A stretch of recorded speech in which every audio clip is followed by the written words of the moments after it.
ചിട്ടി ഒരു മോശം ഇൻവെസ്റ്റ്മെൻ്റ് ആണ് എന്ന് നമുക്ക് പലപ്പോഴും കേൾക്കാം. അത് മാത്രമല്ല മ്യൂച്വൽ ഫണ്ടും സ്റ്റോക്ക് മാർക്കറ്റും ഒക്കെയാണ് ഇതിനേക്കാളൊക്കെ ബെറ്റർ എന്നും. പക്ഷേ ഞാൻ പറയുന്നു ചിട്ടി വളരെ സ്മാർട്ടായിട്ടുള്ള ഒരു ഫിനാൻഷ്യൽ മൂവ് ആണ്. ചില സമയത്ത് ഞാൻ ഈ വീഡിയോയിൽ ഡിസ്കസ് ചെയ്യുന്ന കാറ്റഗറിയിൽ പെടുന്ന ആളാണ് നിങ്ങളെങ്കിൽ നിങ്ങളെ വലിയ കടത്തിൽ നിന്ന് പോലും രക്ഷിക്കാൻ സാധിക്കുന്ന ഒരു ഷീൽഡ് കൂടിയാണ് ചിട്ടി എന്ന് പറയുന്നത്. കൺഫ്യൂസ്ഡ് ആവേണ്ട, അവസാനം വരെ കാണൂ. എന്നിട്ട് നിങ്ങൾ തന്നെ തീരുമാനിക്കൂ ചിട്ടി നിങ്ങൾക്ക് എത്രത്തോളം ചേരുന്നുണ്ട് എന്ന്.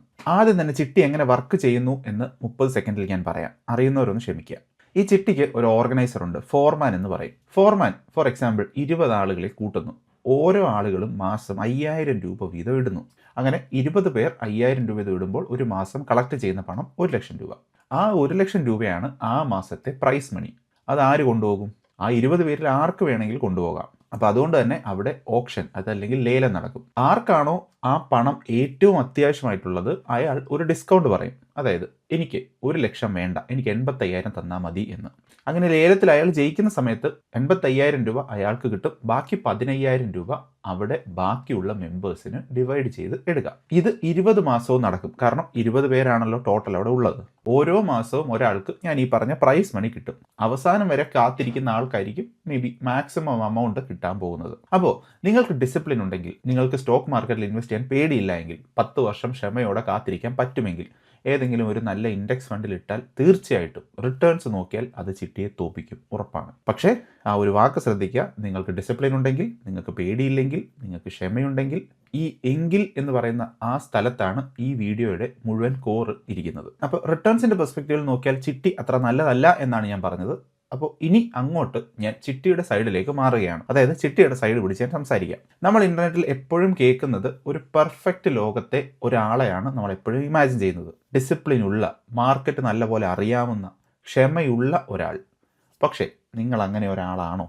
ഓണസ്റ്റ് ആയിട്ട് പറയൂ. ഇനി ഞാൻ 3 കാറ്റഗറീസ് പറയാം. ഇതിൽ പെടുന്ന ആളാണ് നിങ്ങളെങ്കിൽ ചിട്ടി നിങ്ങൾക്ക് അടിപൊളിയായിട്ട് ചേരും. ഇതിൽ ആദ്യത്തേത് തന്നെയാണ് ഏറ്റവും പവർഫുൾ.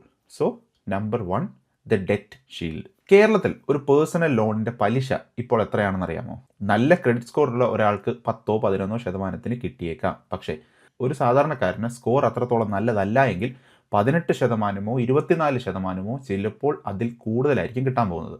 ഇനി ക്രെഡിറ്റ് കാർഡിൻ്റെ പുറത്ത് നമുക്ക് കടം വന്നിട്ടുണ്ടെങ്കിൽ, അതായത് ക്രെഡിറ്റ് കാർഡ് നമ്മൾ യൂസ് ചെയ്തിട്ട് അതിൻ്റെ പണം നമുക്ക് തിരിച്ചടയ്ക്കാൻ സാധിക്കാത്തൊരവസ്ഥ വന്നിട്ടുണ്ടെങ്കിൽ 36% വരെയാണ് ഇൻട്രസ്റ്റുകൾ പോകാൻ പോകുന്നത്. വർഷത്തിൽ 36%. അതായത് 1 ലക്ഷം രൂപ ക്രെഡിറ്റ് കാർഡിൽ കടമുണ്ട് എങ്കിൽ ഒരു വർഷം കൊണ്ട് തന്നെ 36,000 രൂപയാണ് അതിന് മുകളിൽ പലിശയായിട്ട് വരാൻ പോകുന്നത്. നൗ ചിട്ടി ഇതിനെ എങ്ങനെ ബ്രേക്ക് ചെയ്യും?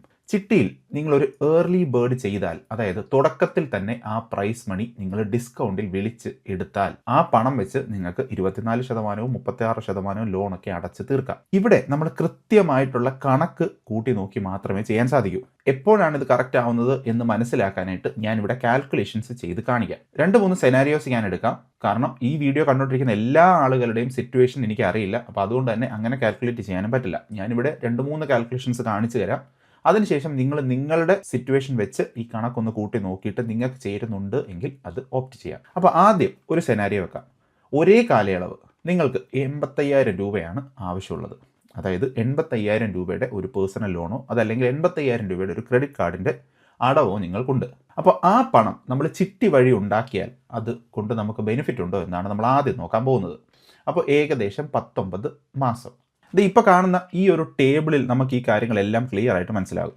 85,000 രൂപ ചിട്ടി വഴി നമുക്ക് കിട്ടണമെങ്കിൽ നമ്മൾ ചിലവാക്കാൻ പോകുന്ന പണം, അതായത് അതിന് വേണ്ടിയിട്ട് മുടക്കാൻ പോകുന്ന പണം 15,000 രൂപയാണ്. കാരണം ഡിസ്കൗണ്ട് എന്ന് പറയുന്നത് 10,000 രൂപയും ഫോർമാൻ്റെ കമ്മീഷൻ 5,000 രൂപയും. ഡിസ്കൗണ്ട് നമുക്ക് 10,000-ന് കിട്ടി എന്ന് അസ്യൂം ചെയ്യുക. അപ്പോൾ അങ്ങനെ വരുന്ന സമയത്ത് നമുക്ക് വരാൻ പോകുന്ന ചിലവെന്ന് പറയുന്നത് 15,000 രൂപയാണ്. ഈ ടേബിളിൽ കൃത്യമായിട്ട് കാണാം. ഇനി 36% ഇൻട്രസ്റ്റ് റേറ്റ് ഉള്ള ഒരു ക്രെഡിറ്റ് കാർഡ് ആണ് എങ്കിൽ അതിന് നമുക്ക് വരാൻ പോകുന്നത് 27,750 രൂപയാണ്. അപ്പോൾ ക്ലിയർ ആയിട്ട് നമുക്ക് അവിടെ കാണാം ചിട്ടിയാണ് അതിനേക്കാളും ബെറ്റർ. ഇനി 24%-ന് നമ്മൾക്ക് കിട്ടിയ ഒരു പേഴ്സണൽ ലോൺ ആണ് എന്ന് കരുതുക. അവിടെ നമ്മൾ അടയ്ക്കാൻ പോകുന്നത് 18,000 രൂപയാണ് ഇൻട്രസ്റ്റ് ആയിട്ട്. അവിടെയും ചിട്ടി തന്നെയാണ് ബെറ്റർ ആയിട്ട് നമുക്ക് കാണാൻ സാധിക്കുന്നത്. പക്ഷേ ഇനി 3ാമത്തെ കോളത്തിലേക്ക് വന്നു കഴിഞ്ഞാൽ പേഴ്സണൽ ലോൺ നമുക്ക് 15%, അതായത് ഒരു ഇൻട്രസ്റ്റ് റേറ്റ് അവിടെ 15%-മോ അതിൽ താഴെയോ ആണ് എങ്കിൽ തീർച്ചയായിട്ടും ചിട്ടി തന്നെയാണ് കൂടുതൽ എക്സ്പെൻസീവ് ആവാൻ പോകുന്നത്. ഇവിടെ ഒരു ചെറിയ നോട്ട് എനിക്ക് പറയണം. അതായത് നമ്മളൊരു ലോൺ എടുക്കുന്ന സമയത്ത് അവിടെ എന്തെങ്കിലും തരത്തിലുള്ള പ്രോസസ്സിംഗ് ഫീയോ നമ്മുടെ ക്രെഡിറ്റ് കാർഡിന് ആനുവൽ മെയിൻ്റനൻസ് ചാർജോ ഇതൊക്കെ കാണും. ഞാൻ ഈ കാര്യങ്ങളൊന്നും ഇവിടെ കണക്ക് കൂട്ടിയിട്ടില്ല. അതും കൂടെ കണക്ക് കൂട്ടിയാൽ തീർച്ചയായിട്ടും കൂടുതൽ ബെനിഫിറ്റ് ഉണ്ടാകാൻ പോകുന്നത് ചിട്ടിക്കായിരിക്കും. പക്ഷേ ഞാൻ ഫെയർ ആയിട്ടിരിക്കാനായിട്ട് ആ നമ്പേഴ്സ് കൂടി ഇവിടെ കൊണ്ടുവരുന്നില്ല. അപ്പോൾ ഈ ടേബിളിൽ നിന്ന് നമുക്ക് മനസ്സിലായത് ഈ ചിട്ടി എന്ന് പറയുന്ന ഒരു മാജിക് ഒന്നുമല്ല. വളരെ ഹൈ ഇൻട്രസ്റ്റ് ലോണിൽ നിങ്ങൾ ഏതെങ്കിലും തരത്തിലുള്ള കടം എടുത്തിട്ടുണ്ടെങ്കിൽ അതിനെതിരെ നിങ്ങൾക്ക് യൂസ് ചെയ്യാൻ സാധിക്കുന്ന ഒരു നല്ല ആയുധമാണ്. ഇനി ഞാൻ ഒരു ടേബിളും കൂടെ കാണിക്കാം. ഇപ്പം നമ്മൾ എടുത്തത് 85,000 രൂപ എന്നാണ്. നിങ്ങൾക്ക് എല്ലാവർക്കും ഈ കണ്ടുകൊണ്ടിരിക്കുന്ന ഒരുപാട് ആളുകൾക്കും ക്രെഡിറ്റ് കാർഡിൻ്റെ ലോൺ മേ ബി 5 ലക്ഷം രൂപയും 10 ലക്ഷം രൂപയൊക്കെ ഉണ്ടായിരിക്കാം. അങ്ങനെയുള്ള ആളുകൾ എനിക്ക് പേഴ്സണലി അറിയാം.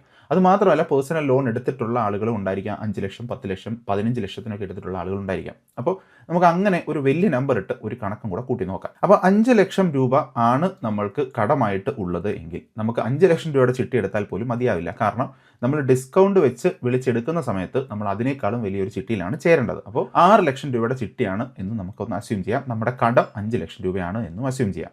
അപ്പോൾ ഫസ്റ്റിൽ തന്നെ നമുക്ക് കാണാം 6 ലക്ഷം രൂപയുടെ ചിട്ടി. അവിടെ ഡിസ്കൗണ്ട് നമ്മൾ വിളിച്ചെടുക്കാൻ ശ്രമിക്കുന്നത് 55,000 രൂപയാണ്. ഫോർമാൻ്റെ കമ്മീഷൻ 30,000 രൂപ. അപ്പോൾ ടോട്ടൽ നമുക്ക് വരുന്ന ചെലവ് 85,000 രൂപ. അപ്പോൾ 85,000 രൂപ കഴിഞ്ഞിട്ട് ബാക്കി 5,15,000 രൂപ നമ്മുടെ കയ്യിൽ കിട്ടും. നമുക്ക് 5 ലക്ഷം രൂപ കൊണ്ട് ലോൺ അടച്ച് തീർക്കാം. ഇനി സെയിം സെനാരിയോ ക്രെഡിറ്റ് കാർഡാണ് എങ്കിൽ 36% ഇൻട്രസ്റ്റ് റേറ്റുള്ള ക്രെഡിറ്റ് കാർഡാണ് എങ്കിൽ നമ്മൾ അടയ്ക്കാൻ പോകുന്നത് 1,68,000 രൂപയായിരിക്കും. ഈ ടേബിളിൽ അത് കാണാം. ഇനി പേഴ്സണൽ ലോൺ ആണ് എങ്കിൽ 24% പേഴ്സണൽ ലോൺ ആണ് എങ്കിൽ 1,09,000 രൂപയായിരിക്കും നമുക്ക് അടയ്ക്കാൻ പോകുന്നത്. അപ്പോഴും വളരെ ഫാർ ബെറ്റർ ആയിട്ട് ചിട്ടി തന്നെയാണ് ബെറ്റർ.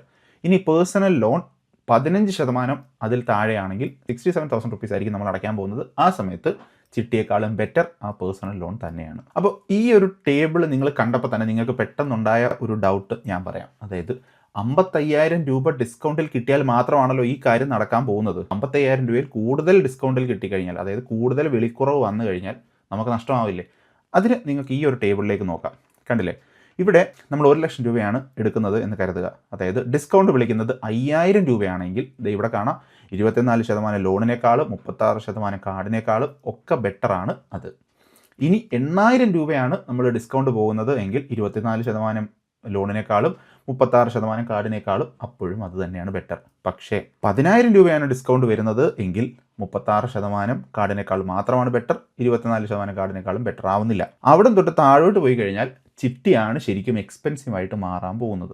അപ്പോൾ ഈ ഒരു പോയിന്റ് ക്ലിയർ ആയിട്ട് മനസ്സിലായി എന്ന് ഞാൻ വിശ്വസിക്കുന്നു. നിങ്ങൾക്ക് ഒരുപാട് പണം ലോൺ അടയ്ക്കാനുണ്ട് എങ്കിൽ നിങ്ങൾ ഈ കാൽക്കുലേഷൻ കൃത്യമായിട്ട് ചെയ്ത് നോക്കുക. നിങ്ങളുടെ ലോൺ എമൗണ്ട് എത്രയാണ്, അവിടുത്തെ ഇൻട്രസ്റ്റ് റേറ്റ് എത്രയാണ്, എന്നിട്ട് ഞാൻ വിളിക്കാൻ പോകുന്ന ചിട്ടി അവിടെ മാക്സിമം എത്ര ഡിസ്കൗണ്ട് വരെ എനിക്ക് പോകാം, അതിന് മുകളിലുള്ള ഡിസ്കൗണ്ടിലാണ് നമ്മൾ ആ ചിട്ടിയിൽ നിന്ന് പണം വിളിച്ചെടുത്ത് ഈ ലോൺ കൊണ്ട് അടയ്ക്കുന്നത് എങ്കിൽ നമുക്ക് കൂടുതൽ നഷ്ടം മാത്രമേ വരാൻ പോകുന്നുള്ളൂ. സോ അതുകൊണ്ടാണ് കാൽക്കുലേറ്റഡ് ആയിട്ട് ചെയ്യണം എന്ന് ഞാൻ പറഞ്ഞത്.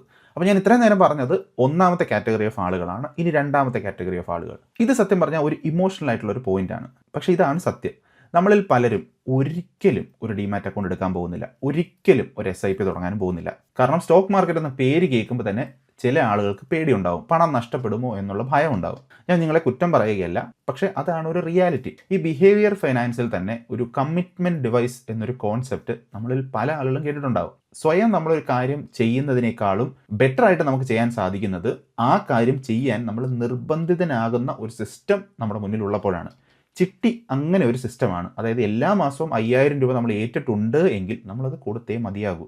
കാരണം ചില സമയത്ത് ഈ ചിട്ടി എന്ന് പറയുന്നത് നമ്മുടെ നാട്ടുകാരുടെ കൂടെ നമ്മൾ ചെയ്യുന്നതായിരിക്കാം, അതല്ലെങ്കിൽ ഏതെങ്കിലും ഒരു രജിസ്റ്റേർഡ് ആയിട്ടുള്ള ഏജൻസിയുടെ അടുത്ത് പോയി ചെയ്യുന്നതാകാം. അപ്പോൾ ഇവിടെ എല്ലാം നമ്മൾ ഒന്നുകിൽ ലീഗലായിട്ടുള്ള ഒരു കമ്മിറ്റ്മെൻറ്റ് ഉണ്ടായിരിക്കും, അതല്ലെങ്കിൽ ഒരു സോഷ്യൽ ആയിട്ടുള്ള കമ്മിറ്റ്മെൻറ്റ് ഉണ്ടായിരിക്കും. അപ്പോൾ തീർച്ചയായിട്ടും നമുക്കത് ചെയ്തേ മതിയാകും. പക്ഷേ SIP എന്ന് പറയുന്നതിന് ഒരു സോഷ്യൽ പ്രഷറോ ലീഗൽ പ്രഷറോ ഒന്നും തന്നെ ഇല്ല. നമ്മളൊരു ബട്ടൺ അമർത്തിയാൽ അത് അപ്പം തന്നെ പോസ് ആകും. മാർക്കറ്റ് കുറച്ച് താഴോട്ട് പോയി കഴിഞ്ഞാൽ പേടിച്ച് ചിലപ്പോൾ നമ്മൾ SIP നിർത്തിയെന്ന് വരാം. അപ്പോൾ നമ്മൾ ഒരിക്കലും ചെയ്യാത്ത ഒരു പെർഫെക്റ്റ് ആയിട്ടുള്ള ഒരു ഇൻഡെക്സ് ഫണ്ട് നമ്മളത് ഒരിക്കലും തുടങ്ങിയില്ല എങ്കിൽ അതിന് 0 വില മാത്രമേ ഉള്ളൂ. നമ്മൾ ശരിക്കും തുടങ്ങാൻ പോകുന്ന ഒരു സാധാരണ ചിട്ടിക്കാണ് അതിനേക്കാളും കൂടുതൽ വാല്യൂ നമ്മുടെ ലൈഫിൽ ഉണ്ടാകാൻ പോകുന്നത്.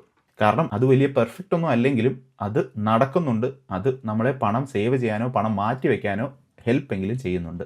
നടക്കുന്ന ഒരു ആവറേജ് പ്ലാൻ എപ്പോഴും പെർഫെക്റ്റ് ആയിട്ടുള്ള ഒരു നടക്കാത്ത പ്ലാനിനേക്കാളും ബെറ്റർ തന്നെ ആയിരിക്കും എന്നാണ് എൻ്റെ പോയിന്റ്. ഇനി മൂന്നാമത്തത് ഫോഴ്സ്ഡ് ഡിസിപ്ലിൻ. ഇപ്പം നമ്മളിൽ ചില ആളുകൾക്ക് ഒരു ചെറിയ എമർജൻസി ഫണ്ട് ഉണ്ടാകും, നമ്മളത് സൂക്ഷിച്ച് വെക്കുമായിരിക്കും. പക്ഷേ അത് ഒരുപാട് നാൾ സൂക്ഷിച്ച് വെക്കാൻ നമുക്ക് പറ്റില്ല. പെട്ടെന്ന് ഒരു പുതിയ മോഡൽ ഫോൺ ഇറങ്ങിയാലോ അതല്ലെങ്കിൽ വീട്ടിൽ എന്തെങ്കിലും ഒരു അത്യാവശ്യം, അതായത് ഒരു വാഷിംഗ് മെഷീൻ മേടിക്കേണ്ടതോ ഡിഷ് വാഷർ വാങ്ങിക്കേണ്ടതോ ഒക്കെ ആവശ്യം വന്നു കഴിഞ്ഞാൽ പെട്ടെന്ന് ഈ എമർജൻസി ഫണ്ട് എടുത്ത് യൂസ് ചെയ്യും. അതല്ലെങ്കിൽ ഒരു ട്രിപ്പ് പോകാനായിട്ട് ഇതെടുത്ത് യൂസ് ചെയ്യും. പിന്നെ തിരിച്ചു വന്നതിന് ശേഷം ജോലി എടുത്ത് ഈ എമർജൻസി ഫണ്ട് വീണ്ടും ഉണ്ടാക്കിയെടുക്കാം എന്ന് കരുതും. നമ്മൾ കരുതും ഒരുപാട് ആളുകൾ ഇങ്ങനെ ചെയ്യില്ല എന്ന്. പക്ഷേ എനിക്ക് ഉറപ്പാണ് ഈ വീഡിയോ കണ്ടുകൊണ്ടിരിക്കുന്ന ഒരുപാട് ആളുകൾക്കും ഇത് റിലേറ്റ് ചെയ്യാൻ സാധിക്കുന്നുണ്ടാവും. അപ്പോൾ അങ്ങനെ ചിലവാക്കുന്ന ആളുകൾ അവർക്ക് ഈസിലി ആക്സസ് ചെയ്യാൻ പറ്റുന്ന ഒരു സ്ഥലത്ത് അവർ പണം കൊണ്ടിടുന്നത് അവർക്ക് വലിയ ബുദ്ധിമുട്ടുണ്ടാക്കുന്ന കാര്യമാണ്. അപ്പോൾ അങ്ങനെ എമർജൻസി ഫണ്ട് എടുത്ത് യൂസ് ചെയ്യുന്ന ഒരാൾ പിന്നീട് അവർക്ക് പെട്ടെന്ന് ഒരു ആവശ്യം വന്നു കഴിഞ്ഞാൽ അവർ ചെയ്യാൻ പോകുന്നത് അവർക്ക് ഓൾറെഡി ഉള്ള SIPയോ അതല്ലെങ്കിൽ ഏതെങ്കിലും സ്റ്റോക്ക് മാർക്കറ്റിൽ ഇൻവെസ്റ്റ് ചെയ്തിരിക്കുന്ന പണമോ ഒക്കെ ലോസിൽ പിൻവലിക്കുന്നതായിരിക്കാം. സോ നിങ്ങൾ ഈ ടൈപ്പ് ഓഫ് ആളുകളാണ് എങ്കിൽ പോലും നിങ്ങൾക്ക് ഈസിലി ആക്സസ് ചെയ്യാൻ, അതായത് പെട്ടെന്ന് ആക്സസ് ചെയ്യാൻ പറ്റാത്ത ഒരു സിറ്റുവേഷനിലാണ് ചിട്ടിയിരിക്കുന്നത്.